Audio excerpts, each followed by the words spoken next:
All right, ladies and gents, welcome back to episode number 18 of the Coffee and Takes podcast. I have a very special guest making his return. Yeah. Samie, thanks for coming down, man. We are obviously very good friends, as those of you who saw our first episode together have come to know.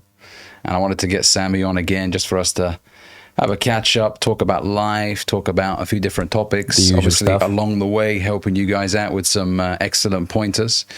And yeah, man, let's dive straight into it, Samie. So first of all, man, how have you been? How's things? Sun's out, mate. The sun is out. The sun's out. I'm happy it's summer. Guns out. Guns out always, man. I don't know. I was saying earlier, the last podcast, I think I was a bit chubby around the face. You were big boned. Big boned. Yeah. On the larger scale. Yeah. Let's just put it this way. Politically correct. Because that's how you have to be these days, right? Mate, don't even. I can't call you fat. Oh, I was fat, though. Me and Samie to each other, just savage. If I'm gaining a little bit of weight, I'll message him. You're fat. You're fat. Get off your ass. Obese. Yeah. Go to the gym. Oh, you're being fat today. You're not going to the gym. Okay. Straight out fat shame. That's how it's got to be. I think we should bring back. Mate, I do it to Nadia. Look at her now. Like, even she's like your sister, Nadia. For context, yeah. For context. Yeah. But yeah, I had an argument with the girl I've been seeing's friend recently, and she basically said, "Oh, it's okay to be fat. It's okay." Like, she was eating cereal at like 11 o'clock at night. And I was like, that's really bad for you. Like, you shouldn't be eating cereals full of sugar, full of loads of crap.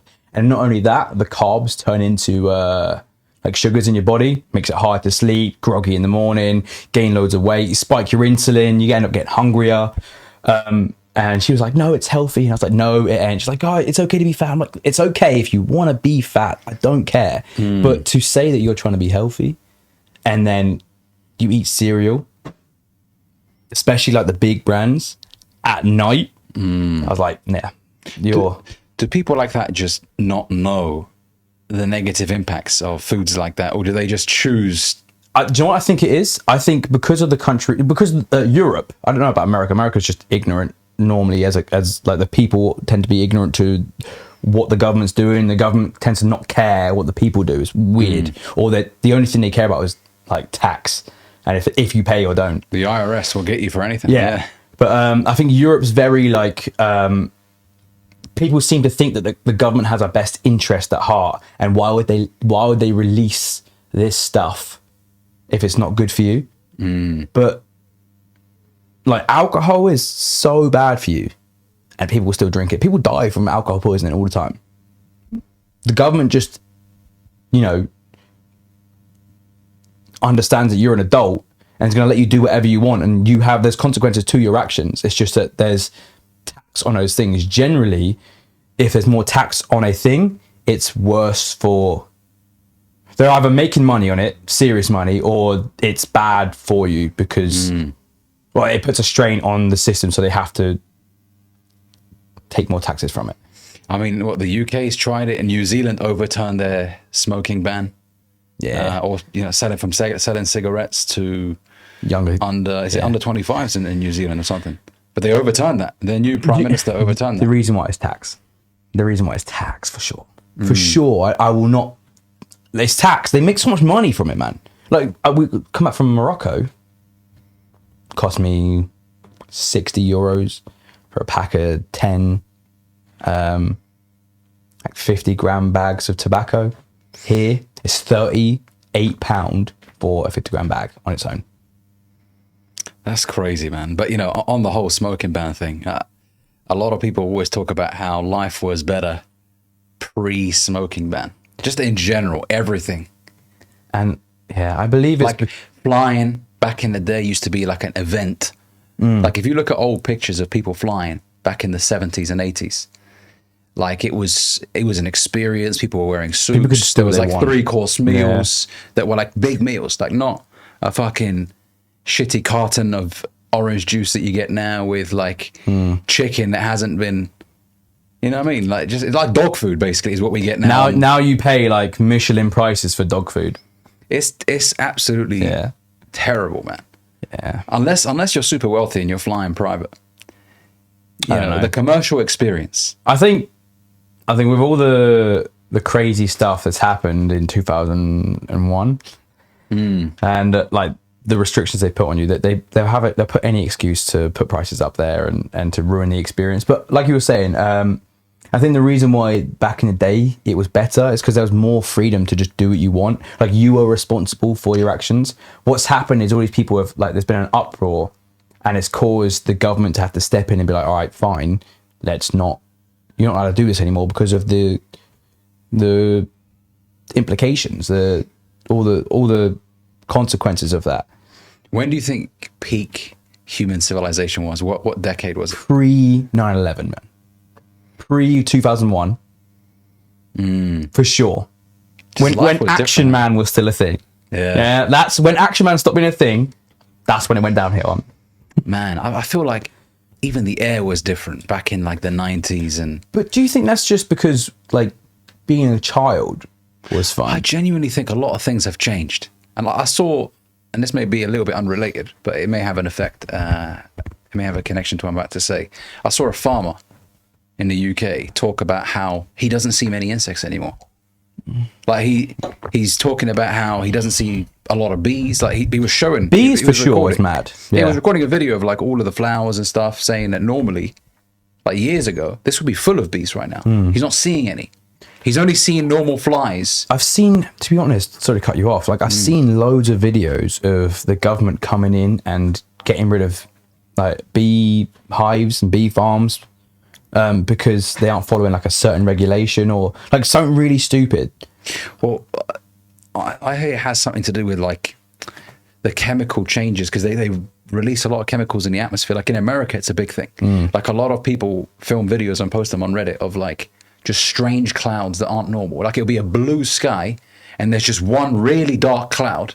And then a lot of people say it has something to do with like maybe altering the weather to try and, like Dubai's doing that. Yeah, I mean weather like altering technology exists. I don't know if it exists like the conspiracy theories believe it exists, but I know that there's like stuff going on that's trying to cool down the environment or trying to manipulate weather so we can get rainfall. That's the reason why places like Dubai get like mad rainfall and loads of floods. One, because they don't have the infrastructure to deal with the amount of rainfall they get, and two, because they do cloud seeding, which that's what it is. Yeah, cloud seeding. It basically makes the air thicker, so there's like clouds can form and it rains on the city, which it's good for cleaning up. I guess it's a nice technology to have, but it's kind of scary. If we can get it further that more, and I mean the problem with humans, we weaponize everything, man. You can weaponize everything, every single thing on this planet. You can use to like if there's a peaceful way, there's like a bad way to use it. I think, and this is something that I feel is happening in the world. Less and less power is given to the average ordinary man, and more of that power is taken back by the government. Like in relation to farming, some people have said the reason why the government's intervening with farmers is because they want to be the biggest farmer. The government does. And they want to take power away from the independent farmers, farmer who can then... Because like world government stuff, like the WHO.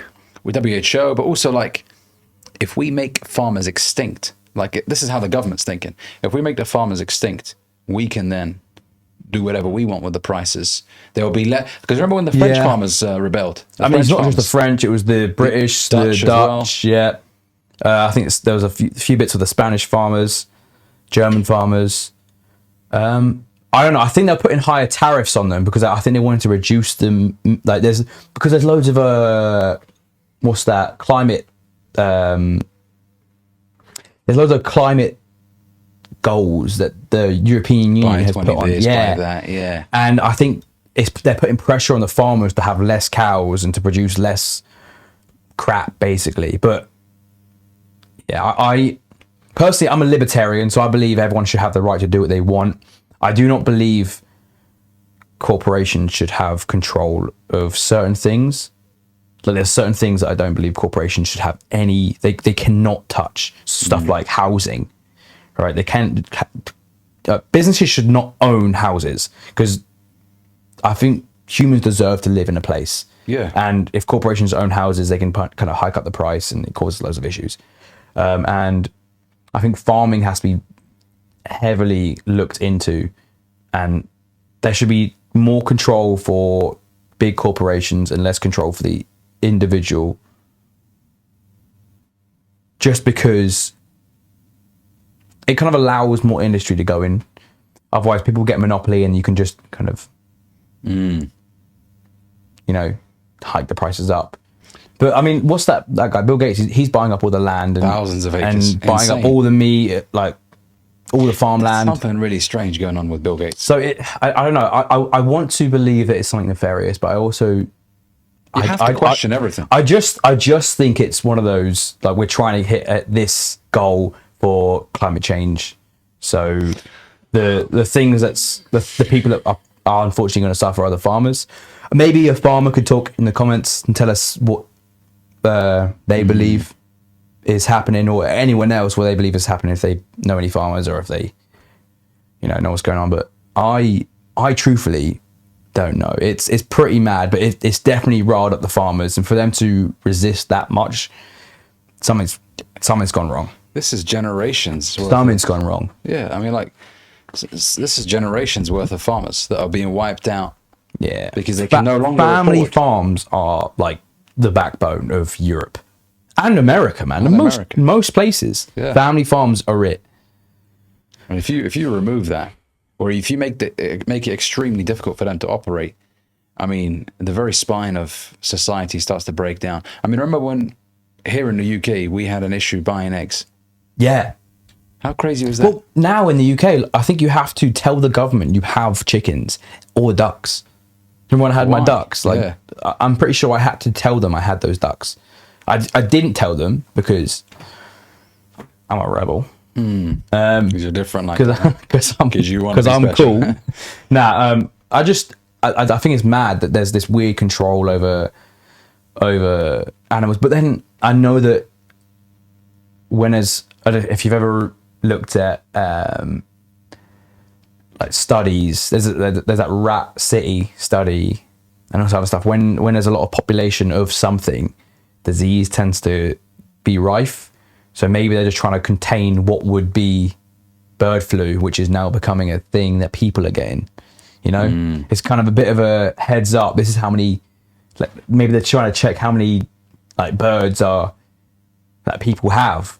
Well, the thing is, they always want you to believe it's for a very good cause. Oh yeah. Oh, because we don't want an outburst. They always mask it. This is what people don't understand. Everyone's like, oh, but they're trying to help. Like, yeah, it's always masked in, we're trying to help you. It's always masked. They would not be like, oh yeah, because of this money that we're making. No, it's always masked in, we're here to help. For a good cause. Yeah, don't worry. You need to take the vaccine to save your nan.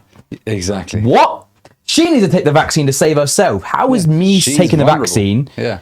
gonna save her? Mm-hmm. I'm gonna get it, vaccine or not. Yeah. I mean, you didn't take the I didn't take it. No, I'm unvaxxed, pure-blooded. Pure-blooded, same. Yeah. We managed. We are. I'm thankful. We were Dude, talking I about. resisted. So in my workplace, at the time I was working at a bank. We had a vaccine center inside our building, and they were taking bookings and making people go get the injection. And I was just like, nah. They're like, okay, if you get ill, then you're off. I was like, okay, cool.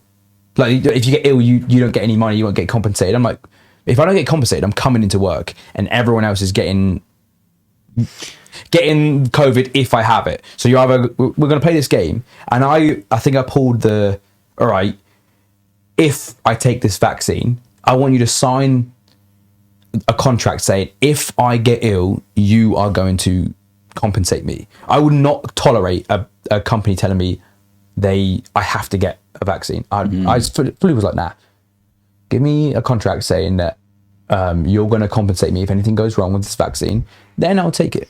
If not, make this not a mandatory thing. Like, I'm being coerced, and the more you're coercing me, the more I'm like, It was a very strange time in human history. It really was. I mean, dangling your basic human rights on a string, saying, well, if you don't take it, you can't go to Magaluf, can you? No, and loads of people, and that's the worst. And that was all it took for so many people to take it. So many people. The girl I've been seeing recently, she was like, oh, I wanted to travel, so I took 2 injections. I would not get the boosters, though. And I'm like, you're already done. I don't think it. I don't want to believe it's something nefarious, like they're trying to like depopulate or like, because I know there's loads of conspiracies out there, but I definitely don't think it was good for you, and I definitely think it was a money grab from someone. I think bare minimum money grab. Worst case scenario, rushed. Yeah. Worst case scenario, nefarious kind of the shadow government trying to cause some issues. I mean, that's very conspiratorial, but well, you have to question everything. I mean, for me, the alarm bells started ringing when obviously my basic human rights were dangled in front of me. That was because you can't leave the house. Anyone, even if a salesperson was saying you have to buy this car, I'll probably punch him. Yeah. Like, who are you to tell me what I have to do? I'm here to look at it. If I want to buy it, I'll buy it. The thing is, if I was seeing people drop dead on the street, I would 100% take the vaccine. Like 100%. Like it wouldn't cross my mind. If I was seeing people really, really struggle. I know the hospitals were seeing loads of stuff, and there's probably going to be someone in the comments that's like, you should have seen it in the hospital. Yeah, I agree, but who are the demographic that were affected by it? Exactly. It was older people. And unfortunately, those people get affected by the normal flu. Like, I don't think people deserve to suffer, but I do not think I have to suffer so other people don't suffer. I think that's the insane thing. It was marketed as everyone's got to take it so that it reduces the chances. Yeah. And it turns out it doesn't even work. Barely works. But not only that, it's now turning out to be very costly to a lot of young people who are dropping now, athletes. What happened to your brother? Yeah, my brother developed myocarditis, and I'm sure he wouldn't mind me sharing this on here. He was very fit and healthy, fitter than you at some point. Yeah, and then I remember one night I was asleep, and he obviously came to my room and said, "Yo, my chest, there's a lot of pain."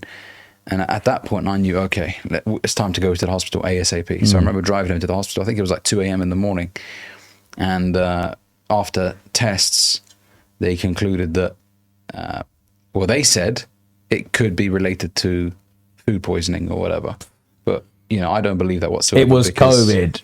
And that's what in the end they started saying, didn't they? Like, it's probably COVID. Someone that I work with also mentioned that he developed myocarditis, young guy in his early 20s, developed myocarditis as well. So then you start hearing myocarditis everywhere. Yeah. So one of my friends who was like resistant to the injection himself ended up taking the injection, and then he got myocarditis, and that's a lifelong disease. It just basically tires your heart is not as like. I'm just very. So look, essentially the moral of the story is question everything. Look, it's not about being a conspiracy theorist, but it's funny that a lot of the people that were once labeled conspiracy theorists are coming out to be just cautious and right. We're right in the end. Because look, prevention is better than cure, right? Always. And this is the thing, like if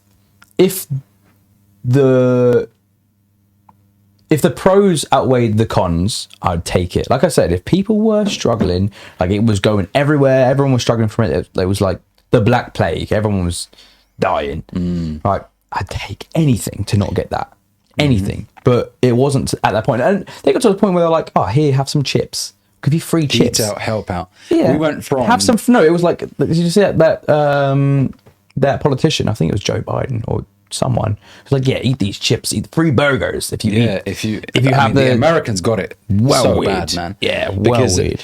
They must have thought the American people were so stupid. Like the leaders in America despise the American people. It's mad. I think it's I don't think it's as much as people are very much like Democrats like love the people and Republicans hate the people. I think it's the other way round. I think from what I've seen, Democrats tend to have like bigger hearts and tend to be more caring, but some of them are just over the top with caring, and to the point where they start hating anyone who doesn't care as much as them, which is mad. And then Republicans just love their country. They love everyone, and they hate anyone who's like against the country. They also like making their own decisions. I notice with Republicans, they don't want to be told what to do. Yeah, they want to. They like the constitutions that were made up by. That's why they love obviously the law. The Second Amendment. Exactly, that's a big one, yeah. Which I appreciate. I like seeing people that are that hold on to the values of that country. And this is the thing, like, okay, Trump got shot at. He's still not saying ban the gun. He's like, yeah, like, it's unfortunate someone tried shooting me, but he has every right to own a gun. He's not, like, Trump's not out here saying ban the gun because he got shot at. And this is what people don't realize. And I truly think that the news that we see. And how wild was that, by the way, on the whole Trump thing? Yeah. Mad. How crazy. The American flag. Mad. What is happening in the world, man? The last 8 weeks have been such a movie. It almost sometimes I wake up and I feel like, man, is this a simulation? I'm telling you, it's like history. It's like a series of The Simpsons. History is repeating itself, big style. Like I'm after, like, from what I remember from school, there's so many like big events that are happening so quickly. I'm like, something's in the air. I think I know that women will probably disagree, but a lot of men can feel it. Something bad's coming. Something not good. The tide is turning. Is coming. We're about to go to war for.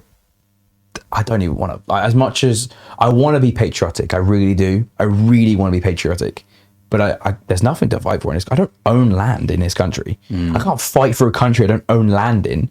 Even like your home, you could buy a home and it'd be a leasehold. You don't own that land. That you got to rebuy the lease. It's the illusion of ownership. Yeah, isn't it's it? mad.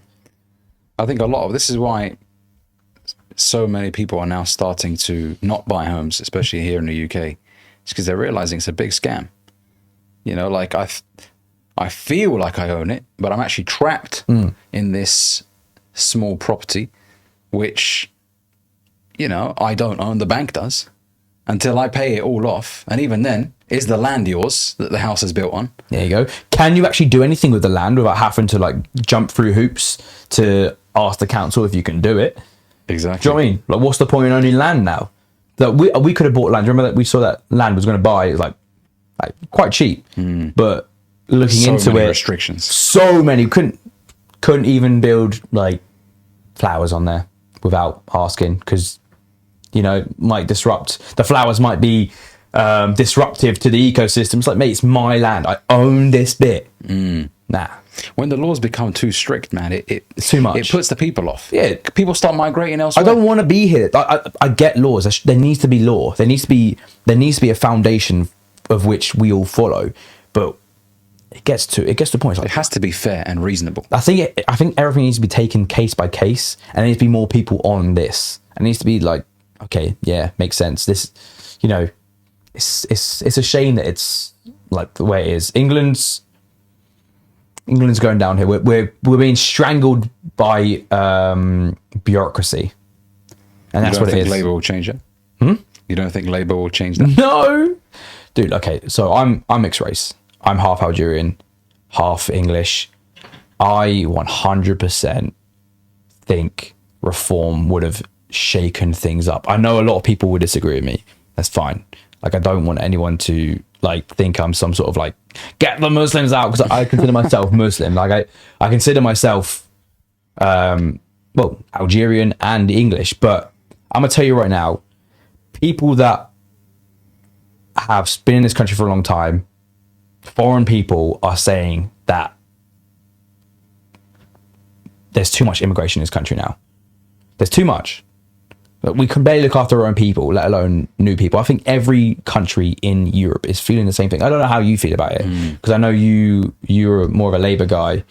I think Labour. I wouldn't really say I identify with any party. I think for me, I don't like voting, because neither do I. You're just putting the same people in, but with different colours, basically. Yeah, it literally is that, and that's why despite the kind of demographic that kind of follows reform, the reason why I voted is because it was like Green Party and Reform were like very different ones. Green Party wouldn't have got in. They're not popular enough, unfortunately.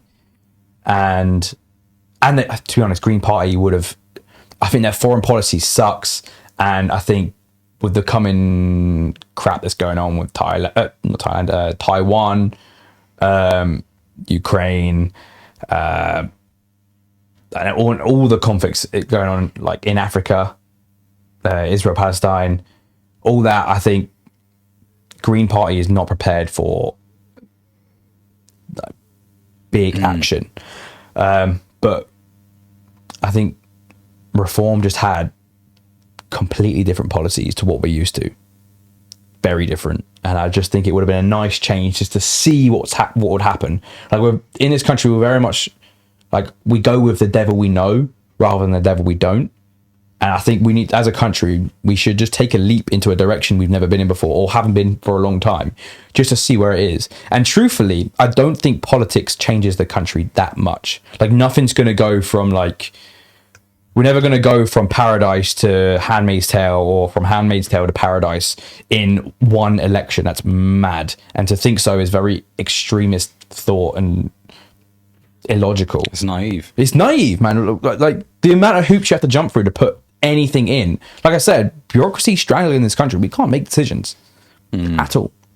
We need, here in the UK, we need a tough leader who is fair, who doesn't isolate a certain demographic and blames them for the problem of the country. Because I think that's the downside with reform. Reform have distorted their message of change to a message of, well, it's all because of, you know, like, and it's easy to follow that backing. That's why that's the only issue I have with the whole thing. That's the sad part, because you look at, for example, what happened the other day. I think it's in Stockport, where a bunch of I think they were EDL members. No, it was a bunch of EDL members were throwing beer bottles, and they actually lit a fire near a mosque, or maybe even at the mosque, because they thought that the kid in London, there was a kid in London, 17 years old, who stabbed 3 girls in front of a dance studio. Children. Who tragically died. Exactly, children. I think they were 8 or 9 years old. Yeah. And one of these individuals saw a fake story online in Stockport that associated the 17-year-old with the Muslim faith. And so as a result, loads of these hooligans went to a mosque in Stockport and started throwing stuff at it and burning it and stuff. And the reason why I feel like Reform, they have a good message. They do. But they have a good manifesto. I don't know about the message. Good manifesto, but what they're doing at the moment is they're going about it the wrong way. For example, I saw Nigel Farage talk about how young British Muslims don't love Britain. Yeah, they do. You know, exactly, they do. Yeah, they do. And he was saying, oh, they don't love Britain. They don't love the extremism that's happening. Exactly. And the thing is, saying things like that, though, saying that young British Muslims don't love Britain and things like that, it's only going to create more division. Young British people don't like the UK. It doesn't serve us. Like, I love this. Like I said earlier, I want to be patriotic. I really do. But this country, it's hard for me to do anything. I don't get paid enough to even... Like, in London, what's the minimum you need to really...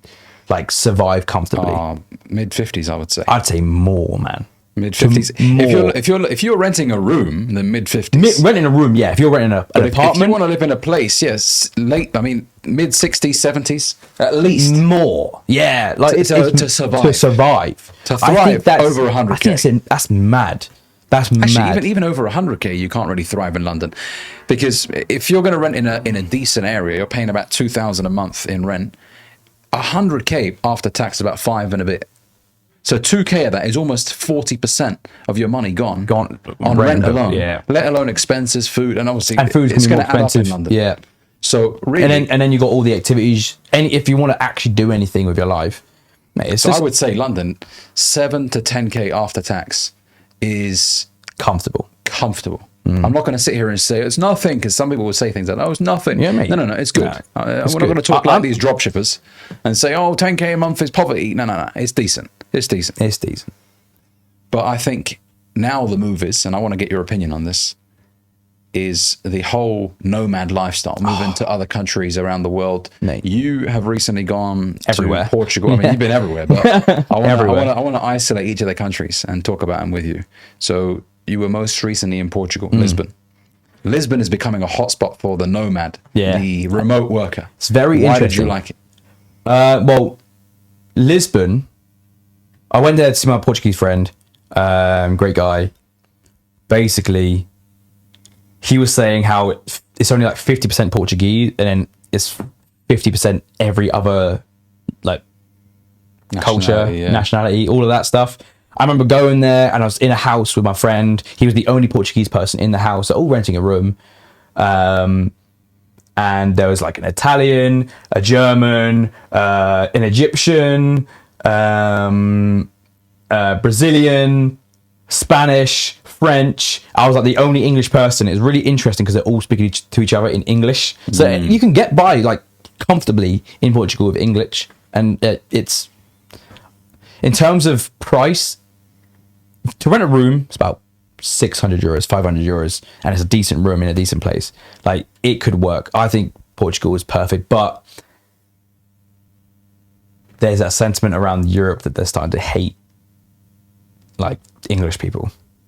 Why do you think that is? Just disruptive? We're loud? very disruptive. We're not as bad as, I'd say, Americans, like, although the stereotypical Americans are, but we're very, I know that when we get drunk, we start to cause a bit of trouble. I know there's a meme going on TikTok right now of like Americans on holiday around Europe, and they're like, "Come on, George, let's go this way." Yeah, the and it's museum's super over loud, there." yeah. And the workers are like, sorry, and the citizens are like, "Shut the fuck up," you know what I mean? But now I think that's the move. Now I think I'm a true believer in go where the conditions are most favorable. If you don't like it here, go back to your own country. No, I can't. If you don't like it here, move to where you think will be more prosperous. However, sometimes people use moving as an excuse to justify their laziness. Sometimes it's not working out for you in the UK, not because the UK is crap, because you're not doing shit.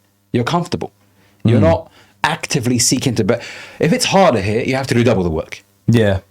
Like, this is the thing. You can go to somewhere that's slower paced and everything and have an easier life with less money. Like, you've said this to me. Well, like, so what I was going to say is, in Portugal, Lisbon, the capital, it was like you could live, like the prices of everything are a lot less. Like, it's so much more comfortable to live. I'm not having to pay like £200 on shopping every week because everything's gone up by 150%, you know? So I think your money goes a long way, especially if you can keep your like, if you're getting paid in pounds and you're using it over there, it goes further, you know? It's slower paced life over there, I feel. And that's what I like, man. Like, you're not having to like zoom around. Like, you can stroll, go for a walk, go to the beach. Like, everyone's very chill. But obviously, I'm not trying to say that like they're a lazy country, because they do work hard. All these Europeans, they work hard, but it is a lot. You can have like a really slow pace. They work hard, but they value the simple things in life, which I really appreciate. We've lost that here. Like, I saw a study that was done on Greece and why a lot of people in Greece live to their late 80s and 90s, and it's because of that slower paced, family orientated lifestyle. Everything happens a little bit slower. It doesn't mean that they're lazy. They're so they communal. value the intimate things. And yeah, they're very communal. They all know their neighbors. They all like get along. So the last time I had that, I think I was like 12 years old. I haven't had like neighbors getting along for ages. Like, over there in the street, you'd see the neighbors sat outside on those white plastic chairs. You know what I'm talking about? The North African and the Mediterranean, the Mediterranean white chairs. Yeah. They just, man, every Mediterranean fucking household, man, whether you're in Libya or Algeria, it's either those really Cyprus. fancy metal ones, or it's the plastic white ones. It's the shitty white plastic ones. Your uncle would sit there with a cigarette and a Fanta. Half broken. Exactly. Fanta lemon. Give me another one, you know? Smoking it, and they'll give you the best stories that you could ever listen to, man. Your dad when he was younger. I'm like, oh God. Yeah, exactly. Here we go. They'll hand you a 20 in front of your dad and be like, hey, let's just let him have it, you know? But now, late night, 2 a.m., best conversations. You know, this is the thing I think traveling reminds you that chasing the bag and everything is not the only thing that matters in life. I don't even like chasing the bag. I think obviously you should. I wouldn't put anyone against it. I think you should always try and make yourself be comfortable with money, because it will get you places. But I don't like it anymore. Like, I don't like how it is. It's because it's mad. Like, you're not chasing it and then you're not chasing money and then you get what you deserve. There's only a few people that actually get what they deserve, and everyone else is just chasing it and is not getting anywhere with it. Obviously, keep chasing it. You might get lucky. That's the move. But man, I'd rather just earn enough to make sure my wife and my kids are looked after, and then be able to live the slow life. I sound old. It's weird because it's something my dad used to say to me, and now I'm like, oh yeah, whatever. Well, before I was like, whatever, Dad. Like, I'm gonna go party, and now I'm like, oh, Dad, you're right. Come on, mate, let's go together. It's like, yes, let's go. I've realized that as well, man. I mean, I've really shifted since my early 20s, man. Now, as much as money is obviously important to me, I've developed a different relationship with money. Now it's a consequence of me being really good at something, as opposed to it's an absolute necessity for me to live a good life. This podcast is very kindly sponsored by the gentleman at Glownode. If you are an aspiring trader who would like to gain access to capital to further progress your trading career, take a look at Glownode. They provide you with several options when it comes to funding. Once you pass your assessment, your evaluation phase with them, you have access to capital ranging from $10,000 all the way up to $200,000 in funding. I've dropped the details down in the link below. It's a factor. But like, let's say you have all the money, but you're fat, overweight, you eat shit. Yeah. That doesn't mean anything. If you're unfit to do basic tasks with your children, such as, I don't know, go for a little jog with your kid. Imagine not being able to imagine not being able to help your child when they're in danger because you're fat, you know, or because you're unhealthy. You can't chase after a buggy because it's like rolling down a hill. Have you seen that video of that woman who's like on the bigger side? I think she's on the older side as well, but she like fell over and the buggy kind of went towards traffic and she couldn't chase it. She kept on pulling over, and I was like, man, I never want to be in that situation, ever. Exactly. Of course, man, we'll get unlucky. I'm not like a fit father. Let's say he's in his early 30s. Fit parents. Like in context of men who are watching this, right? If you're a fit man and you're in your 30s, you're not doing well financially, you're in an average job, but you're healthy, your kids are healthy, they've got a roof over their head, you're richer than you think you are. Way richer than you think. And like, you won't realize it, but your kids will look up to you. Like the bigger people in my family, as much as they might have wisdom, I look at them and I'm like, but what has that wisdom done for you? Where has it taken you? You're here and you don't look after yourself. Like, that wisdom's made you depressed. Like, I want someone to be wise and look after themselves, so I can truly look up to them and ask them all the questions. Like, I hate because my mum is on the bigger side now. Bless her. It's not because it's not because she doesn't work out. Well, it is more because she's disabled. But like, she's always giving me advice on like how to lose weight, and I'm like, Mum, like, I love you, but stop telling me how to do stuff. Like, I've lost weight and I'm doing well, and you don't know what you're talking about. You're just regurgitating some crap you've seen on Facebook Reels because you don't know, you've not been outside and you don't work out anymore. Like I love you with all the respect. Please stop telling me how to do those things. Like, give me life advice. Like, give me motherly advice on like maybe dating because there's something you've done, you know. But yeah, it's one of those things where I'm like, you just can't trust people who tell you stuff that they don't preach themselves. Yeah, exactly. Or they don't practice. They don't practice themselves. Sorry. Exactly. Yeah, 100%. I agree with that. You know, this is why, especially when you have kids, man, it's your example that teaches them everything. Exactly. Like, as you get older, you realize, you know what, maybe Dad wasn't the rich guy that I could learn from in terms of building a business, but everything else, man, how to be a man. Yeah. Do you know what? I've never ever thought, Dad, like, you're the worst because you're not rich. I've been like my dad taught me so much, man. I appreciate my dad. I appreciate my mum loads. Like, when they were teaching me, they taught me these days they don't really teach me stuff. They just kind of get in my way a lot because they think they know best. But when they were teaching me, man, I was just like, these guys are amazing. I've never really cared about how much money they have.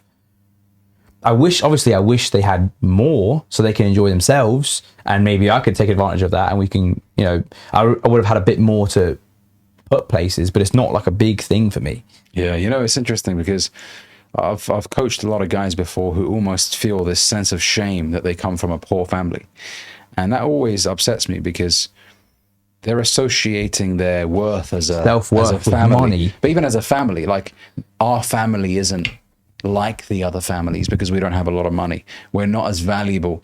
But what you may have as a financially lesser, Healthier. exactly, healthier, closer connections.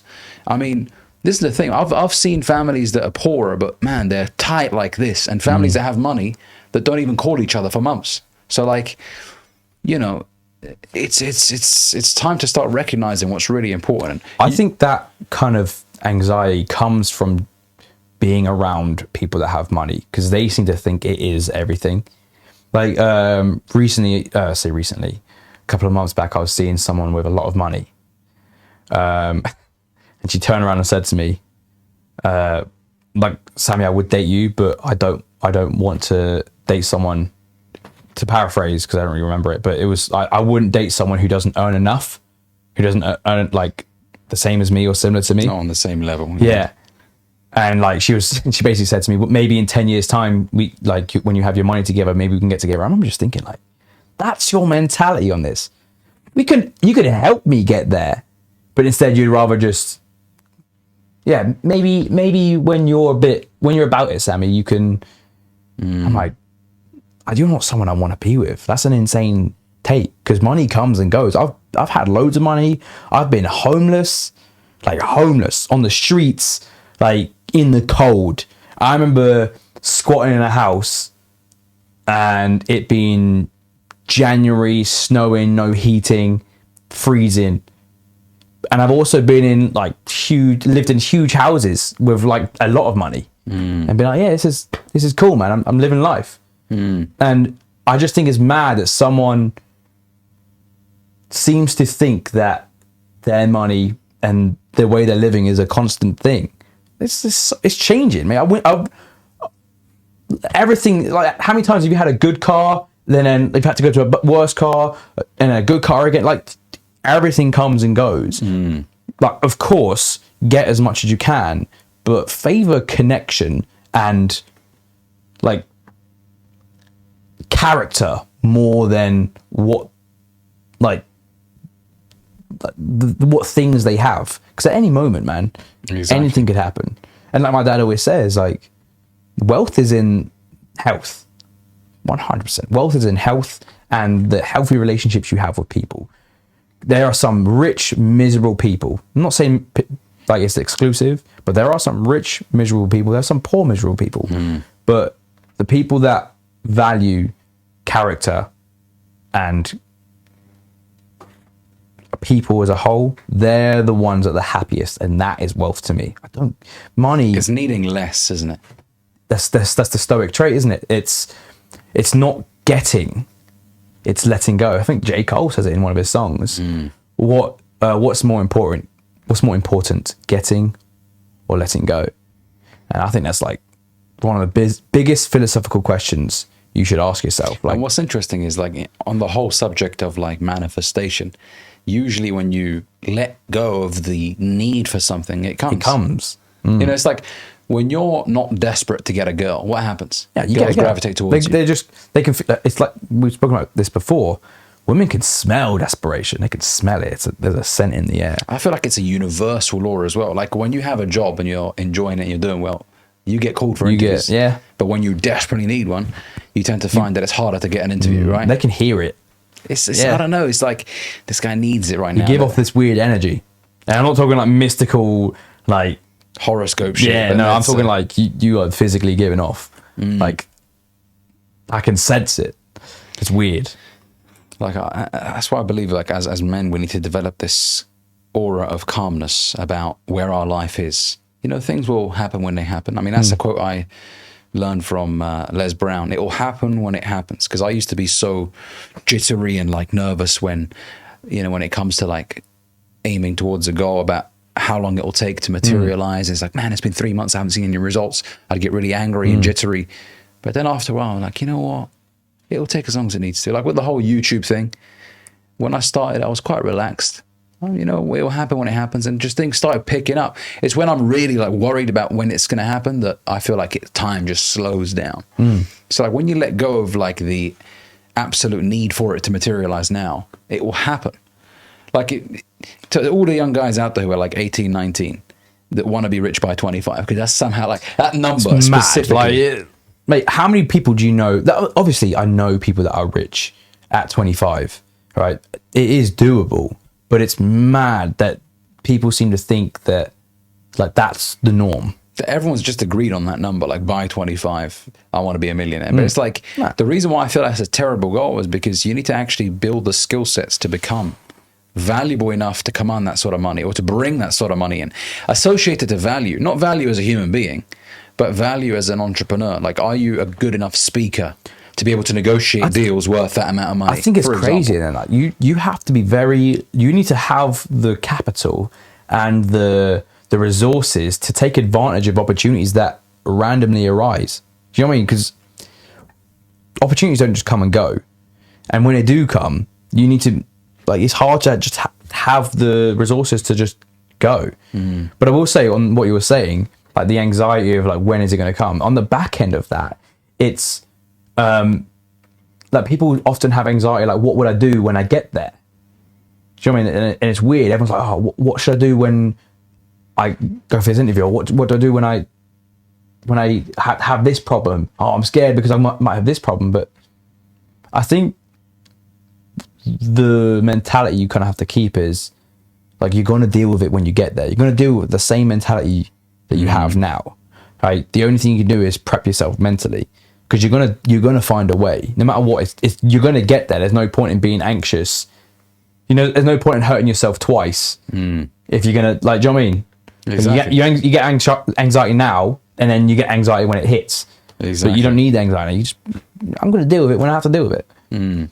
But, Exactly. I mean, we suffer more in imagination than we do in reality, as Seneca once said, right? Seneca, mate. That's the thing. I mean, people often feel that, well, I'll only be happy when I get to that million. But on the way, I mean, the first £1,000 you make from your first customer, let's just say, that will feel incredible. That will make you feel so rich. Man, I've just made 1,000 from one guy, you know, and then eventually 10K and then 50. You're going to make money along the way. You're not just going to be broke for 5 years and then make $1 million. Unless, you know, you strike a big deal or whatever. But even then, along the way, you probably had jobs and you were making money. Maybe if you're a salesperson, you've closed deals here and there. So, like, enjoy the journey, man. Like, don't delay this feeling of not happiness, but like fulfillment until a certain time in the future. You know what I mean? That's like people that say, I'll settle down when I'm 30. It's like, that's a dumb goal as well. Because what if you meet a girl? Mate, like, you know what I mean? The chances of you mate, okay, so we've said that we're going to, but when we were younger, we both spoke about we're behind schedule. We're behind schedule. Like, we're not married yet. We haven't got kids. I thought I'd be married. Don't listen kids to us. by now. Yeah, do the opposite, mate. Yeah, it's like, and even if we said, oh yeah, I want this by then, the chances of it happening are so low, man. Because then you also set yourself up to like you put pressure on yourself to find someone, and that's when you make the worst choices. There you go. You like, oh, I need a new job. You're gonna take what you can get, and it's not gonna be the right one. Like, when you come from a place of abundance, you're a bit like, you kind of have, you tend to have more options. Exactly. No, 100%. This is why you got to have a relaxed attitude. It doesn't mean you're lazy. Definitely move with speed. Be deliberate and intentional. But relax yourself. The opportunities are out there. There's so much money. There's so much, you know, so many people that you can meet, connections. It will happen when it happens. But on the subject of money, actually, we were talking the other day about why so many people feel trapped in regards to the amounts of money that they're making, because they're maintaining this level of lifestyle. Yeah, essentially. People people get more money and then they spend more money. Yeah, weird. I mean, you were a victim of that. I was a victim of that. Yeah, like you started getting loads of money, and then you were just like, new car, new clothes. It's crazy. Like, it's a subconscious mechanism. Like, I didn't feel worthy of it, so I was like trying to get rid of it by buying shit. Like, it was uncomfortable seeing that amount of money in my bank account. No, of course it would. But I don't want to say I live in a scarcity mindset, because that's not the case. But because I've been broke, I'm very like, okay, this stuff, I always ask myself, like, do I actually need this? Like, is this going to make, like, me get more money? Is it going to come back to me in a certain way? Is there going to be what are the process? What are the cons? What's going to happen? A lot of the time, you don't need new clothes. People just want new clothes, new cars. If you're getting a PCP, if you're getting yourself finance, I'm telling you right now, you could lose your job at any point, destroy your credit score, destroy all this. Yeah, I did because of it. It's not worth it. If you can't buy it outright, don't do it. And look, I would say if you've been in a career or a job for 5, 6, 7, 8 years, then you have a bit more stability, way more stability. Yeah, exactly. But I think a lot of the guys that make this mistake are between the ages of 18 and 25. Because I did it around that time as well. You see your friend with a 3 Series, with an M4, whatever, and you think, man, I want to stunt. And obviously at that time in your life as well, you want to show off to the girlies. I still want to stunt. Yeah. Well, I'm coming up 30, man. I still want to stunt. I still want to get like the craziest car. But you're I'm more also impulsive at that age. Yeah, but it's like I want to show off and show people like, yeah, man, I'm making money. But like at the same time, my car's working. Like I don't care.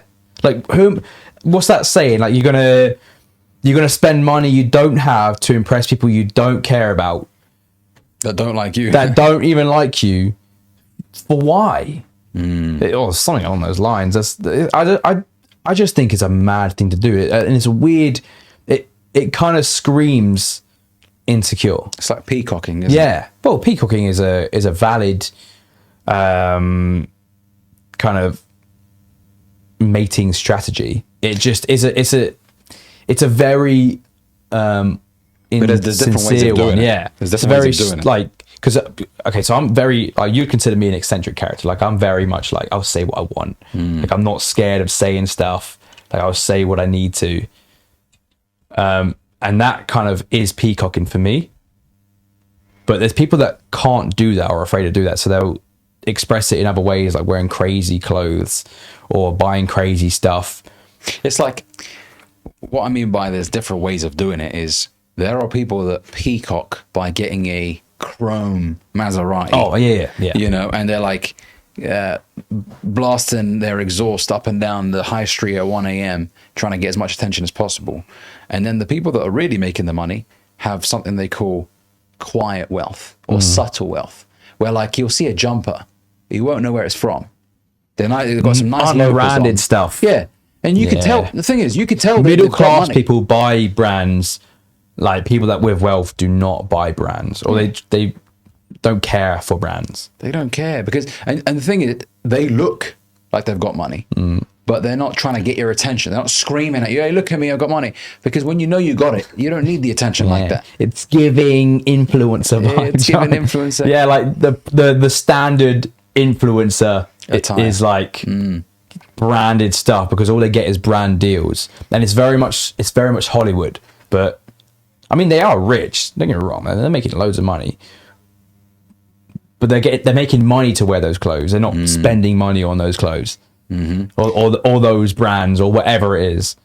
And if they are, it's because they have extra money. I just haven't. Like when you have no money, you have too much money to know what to do with. You're gonna buy whatever you want. But the real rich people tend to just not wear brands. Yeah. And they tend to... It's like would you wear a Rolex in London? Well, in London right now, I mean, no, you even a Casio is a risky thing. Yeah, mate. If you're wearing good trainers in London, you're going to lose them, and you'll get shanked up, and then they'll take it. Like, that's what I'm saying. Like, I think when you show people what you have, they tend to take advantage of it. It's okay. So when you took your car in to get it sorted, you're walking in a suit, your usual attire, looking wealthy, and they're going to be like, "Yep, that's oh, you're going to need a new one." Oh, your brake pipes. Now, normally I could have done something, but no, this should have been done months ago. No, mate, you don't even have any wheels. How did you get here? How did you, mate? You're right. People will obviously make an assumption, and we'll judge you accordingly. And I guess you could say I'm a victim of my own Success by, dressing a certain way. But in airports, upgrades. You go to the supermarket, they'll take you to the aisle that you need to instead of, oh, it's over there, mate. So there is benefits. The benefits are people will take you seriously. They do. Yeah. They do. People take you seriously. The annoying part is people will take advantage of you.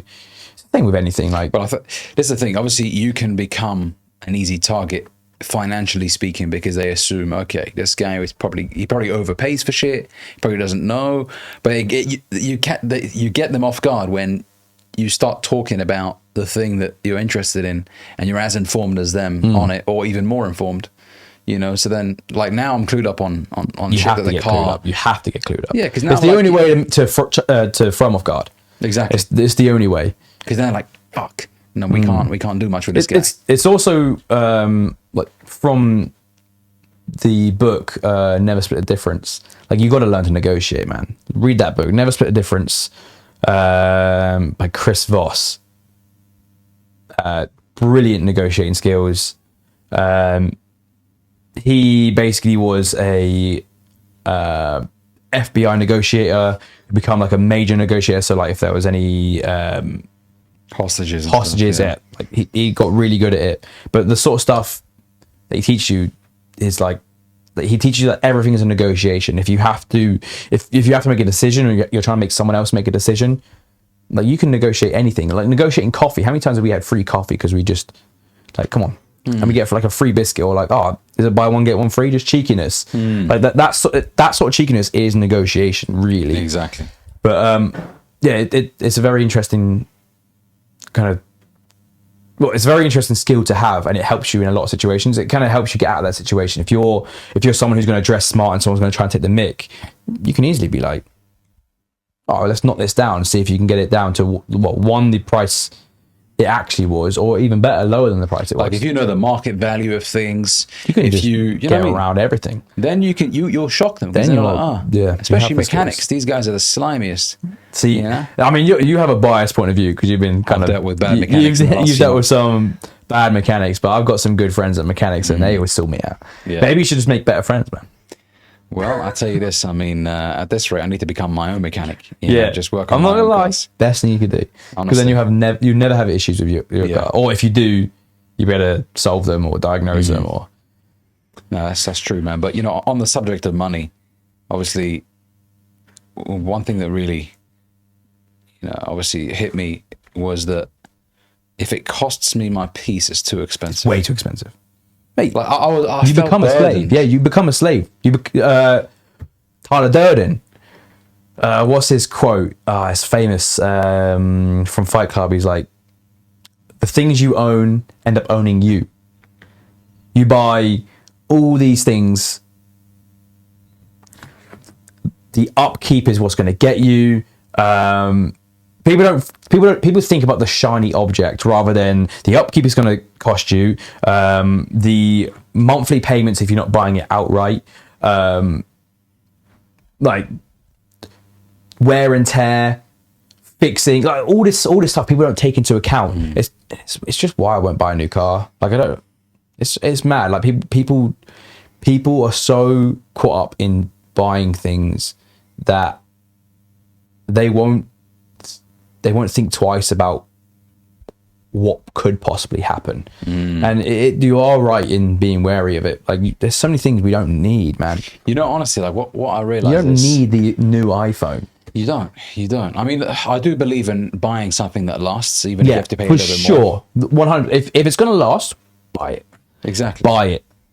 For sure. Certain things you shouldn't have to keep buying, because if you have to keep buying a certain thing, it usually means you bought a poor quality one. For example, car batteries. There are crap brands out there that will sell you the most standard option of battery that you can for your car. Like my Jaguar XJ, I had a battery fitted in which was the lowest quality battery, and that caused so many electrical issues in the car. The moment I put a nice Bosch battery in there, sorted all the problems out. And it's the same thing for things like wallets. I believe in getting a good phone. Obviously, now manufacturers bug them after a couple of years to get you to buy another one. Yeah, there's a few court cases, weren't there, with Apple? Yeah, they got fined, I think, in the US because of that. But there's certain things that, that I believe every man should invest a good amount of money in, and that will last a good time for them. A good watch, Good watch for sure. for sure.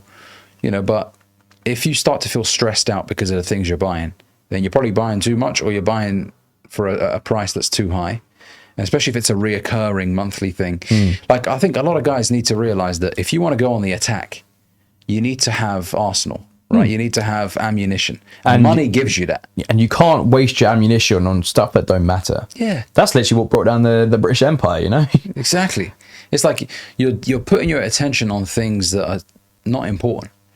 Like, if you want to propel your life forward as a young man, let's say you're 23, you're sick of where you are in life, you're not making the money you want to make, but your lifestyle decisions are of a person who just engages in lavish spending every month. You're burning through the very money that could change your life. It's the same with people who go out and club all the time. Like, don't get me wrong, man. I used to be one of those people, but I constantly think, man, how much money I would have saved not going.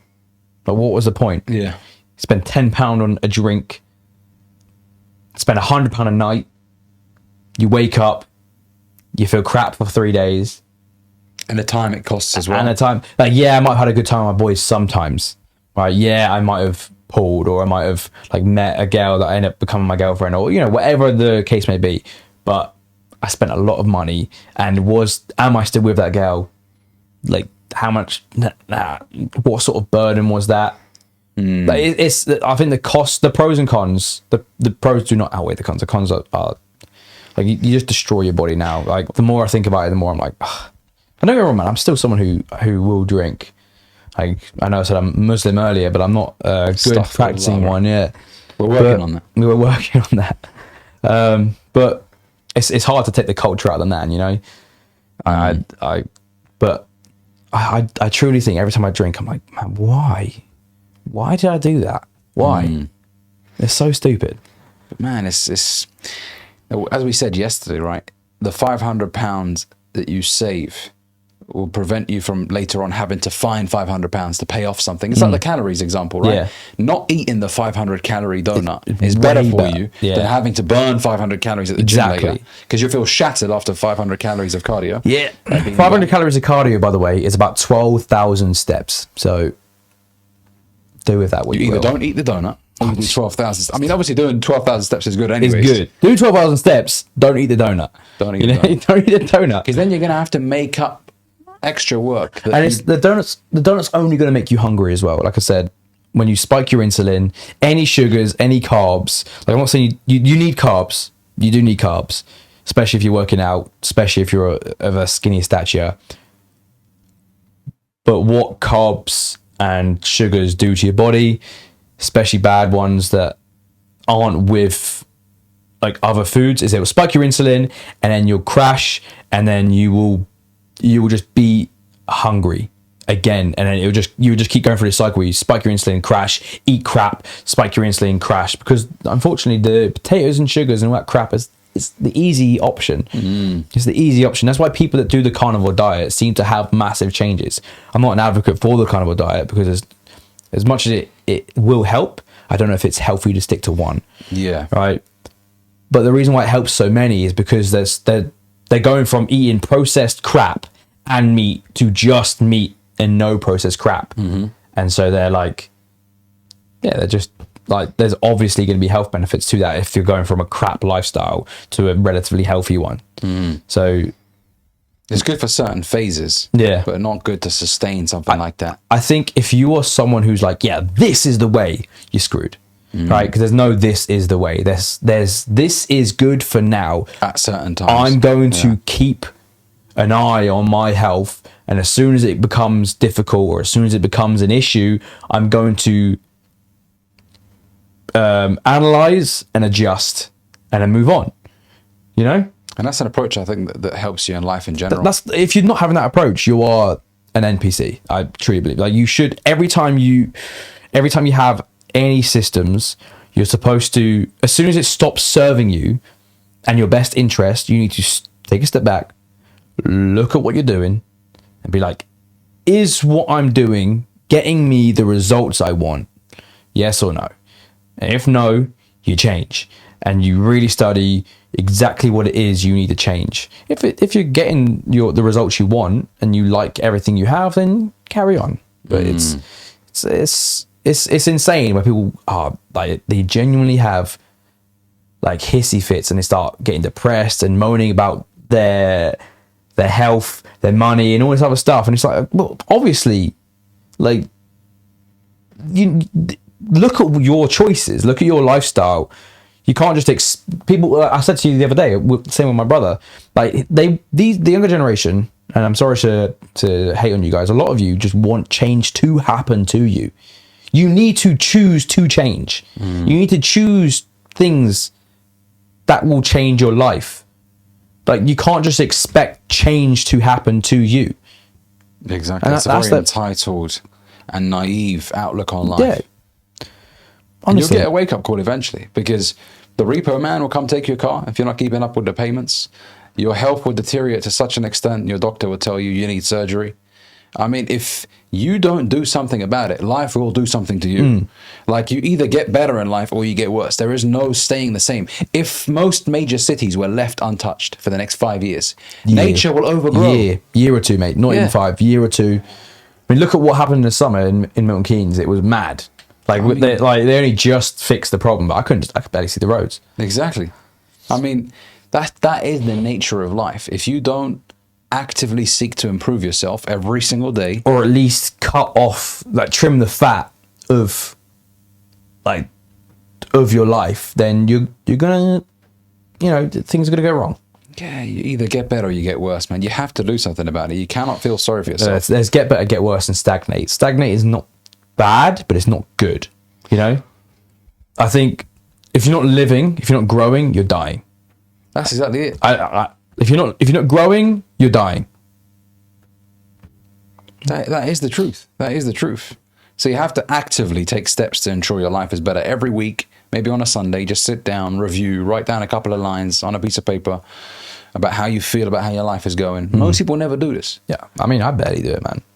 But I have like a whiteboard where I have like a certain, I have like Amor Fati and Memento Mori. Remember, you're going to die, and love your fate.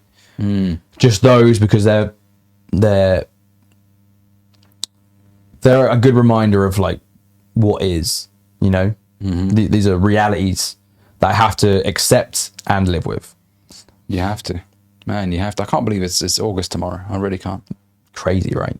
Where has the time gone? Mate, but the past time we know each other, like, it feels like last year. We've been friends for like 6 years now. It's crazy. It's great, and we both changed massively in the honestly, last 6 years. I was laughing yesterday about how we have, honestly, when we first met, I think I was on the chubbier side. I was big, actually. How heavy were you? 140? No. Kilograms. Imagine, no, I was like 105-ish kilograms. Yeah. And I had long hair down to like here. You was like skinny, man. Proper skinny, pencil hair. Mad. And now we've I've slimmed out, you thickened up, and now you weigh more than me, right? I am way more than you right now. Sort of in the wagon. I mean, I'm big boned, Samie. Big boned. So it's fists. Don't fat shame it. Yeah, I'm just big boned. It's got those Donkey Kong hands, man. I've just got those huge thighs, those tree trunks. Mate, it's for running, man. But nah, man, I mean, it's...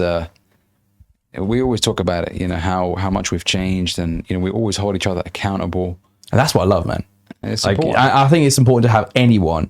Like, people, if you're a sensitive person, reframe it. Like, is this person really trying to attack you, or are they giving you like an eye opener? Like, I'm not really offended I've never really been offended by anything you said ever. Exactly. Because I'm like, okay, I know it's coming from a place of care, not from a place of like malicious intent. Exactly. No, 100%. And that's how your friends have got to be. If you have friends that get upset when you genuinely give them constructive advice, like, don't be an asshole and insult them in a very negative way. Compliment them, but also keep it real with them. Be like, bro, you're gaining too much weight. Or, bro, the way you're acting now is like self-destructive. You need to stop doing that. Or, mate, you've been moaning about money, but you're not looking for jobs. You need to get off your ass and do something. Right? Stop stop saying this business idea and let's do this. Come on, you need to find a way. Cool. You know, get in touch. You do this to me all the time. Yeah, I'm always like, yo, if you tell me you got an idea, I'm like, okay, who do you need to call? Yeah. Like, just get it in motion, because I know that's the hardest part for the majority of guys. Same. Honestly, the hardest part for me is getting it in motion. And if I have that motivation and support, it's the best thing. So having that support, having like a support group is definitely the biggest thing I appreciate in my life. I will 100% say right now, I have some amazing friends. Like really, like only because I've gotten very, like I said, like I analyze my life and I'm like, who's actually good for me? And I don't want to say beneficial, because that's not quite the right word and it sounds a bit like robotic. But if you're not someone who's for me or gonna, you know, support me, you're not someone I really want to be around. Just because, what's that guy, he said that like I want someone who's willing to starve on the table with me. I think it was Conor McGregor.